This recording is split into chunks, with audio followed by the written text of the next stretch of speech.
Welcome back to another week of Queen Bee Nomads, where we have officially ended our month-long Bahamas trip and are about to embark on a 5-week ICW Intracoastal Water trip up the east coast of the United States.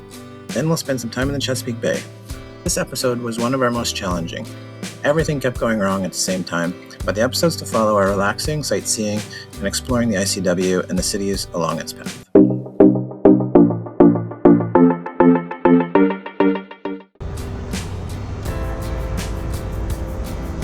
Well, we're here in Fort Pierce, Florida, and yesterday was a bit of a tough day for me. I was seasick for like 2/3 of that trip, and yeah, it was probably my worst crossing or like time on the boat.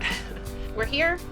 It was dicey getting into where we were anchored because the currents here were like insane. We were riding these steep waves down, and the current was just pulling us. How fast was the current? The current into Fort Pierce, where we're anchored, was 4 knots last night. We came in on a flood tide, and the waves were so steep. We were going sideways at one point.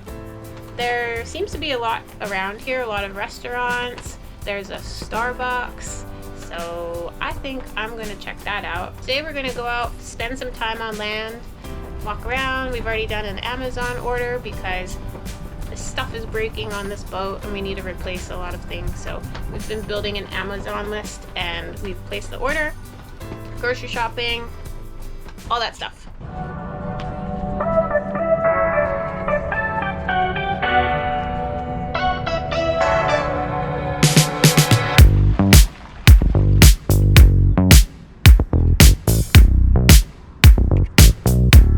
I decided to go up the mast again to double check our mast height. The boat was sold to us as ICW friendly, meaning the mast was less than 65 feet. However, there are some bridges that are 63 feet or under depending on conditions. The good news is we come in under 63 feet, including our VHF antenna. Today's a big cleaning, laundry, fixing things day. Bill's working on the starter. I think that I found the problem with the starter. There's a burnt out segment in the commutator, so we need to order a new starter. It will likely end up being cheaper to get a whole new starter than to attempt to fix this one. The problem is that none of the marine stores are open, so we have to wait at least 2 days to inquire if they have anything. Otherwise, we need to find something online and expedite the shipping.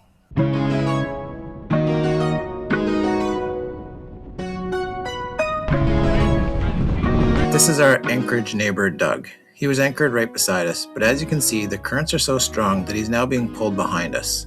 At one moment, he came within 1 foot of our boat. The wind is overpowering it. Yeah. And it is bringing us in this circling cycle. When the tide changes in an hour, hour and a half, we're going to be going in the same direction as the wind. So we That'll be better. Be laying that way. Yeah. And then it may be okay for us to go to dinner. I don't know what's going to happen in the middle of the night, though. He discusses with us that he's going to set an alarm multiple times over the night to watch over the boat, because that is when the tide and currents will be like this next. It's every 6 hours. But then he and his wife decide to scrap that plan, pull anchor, and move an hour away to a new anchorage, because this was all just too stressful for all of us.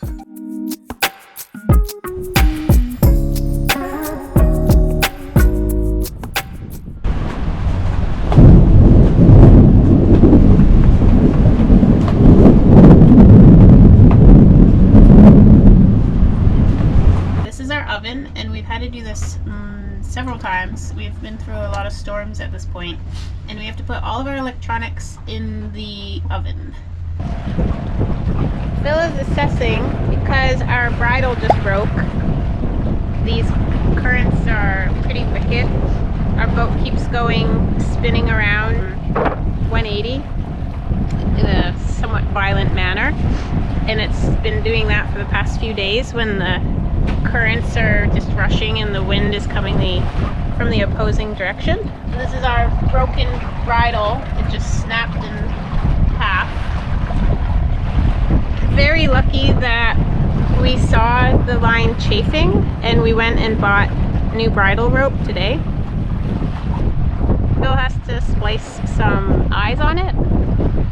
So it's not quite ready to use. We need to figure something out quickly here.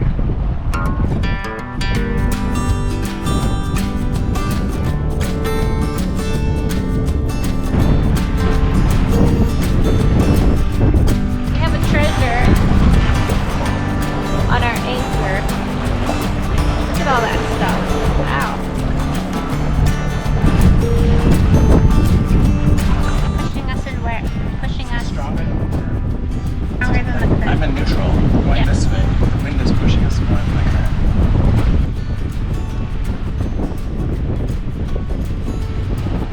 I think we should go back there again.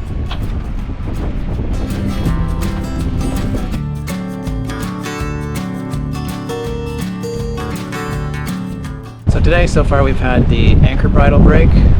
It was chafing anyways, so like we knew it was going to break eventually. I didn't think it was going to happen so fast.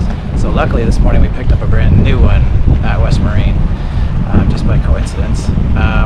We also, right after that, somehow picked up a cinder block onto the anchor, so the anchor started to drag. We dragged right out into the channel in these crazy currents that are ripping through here at 4 knots.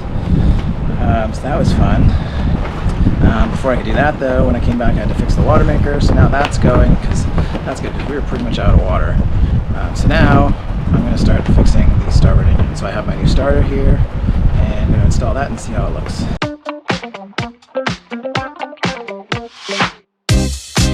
So my new starter next to my old starter, and they look identical, so hopefully this all fits and works.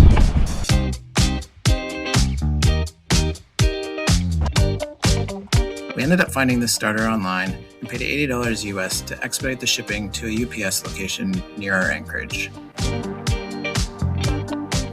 We couldn't leave Fort Pierce on one engine because the currents are too strong and we had too many bridges to navigate underneath. 2 working engines are definitely preferred. Thankfully, this starter quickly arrived, fingers crossed that it is compatible and will work.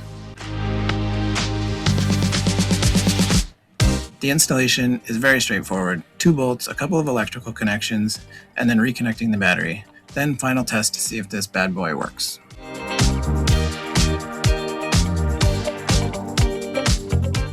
Well, the starter's installed, the battery's hooked up, battery switches are on. Now it's just time to see if it'll run.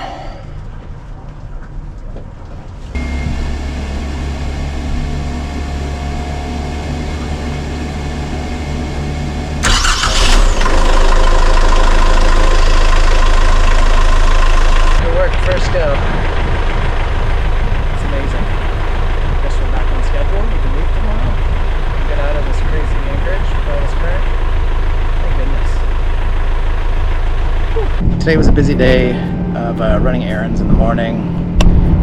Luckily we did that because we picked up a new bridle for our anchor. As soon as we got back, felt like I was playing whack-a-mole with problems on the boat.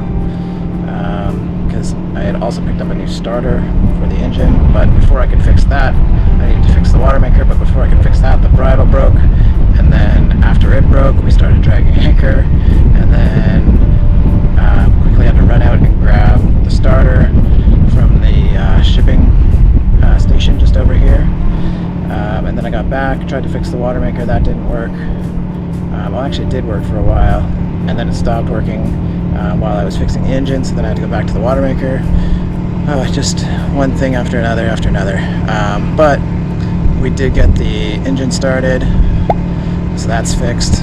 The Watermaker is now running normally. I just had to change a filter. It was clogged, so it was just like the pressure was getting too high, or it wasn't getting enough water flow. The tide has changed, so the current is now with the wind, so it's a lot calmer in the anchorage. So it'll be like this for 6 hours until it changes back, and yeah, back to chaos. Hopefully though in the morning we can leave and go to a different anchorage. Yay! All for now. Our boat issues have been fixed for now. Now we're able to explore the east coast of the United States with ease for the most part. See you in the next one.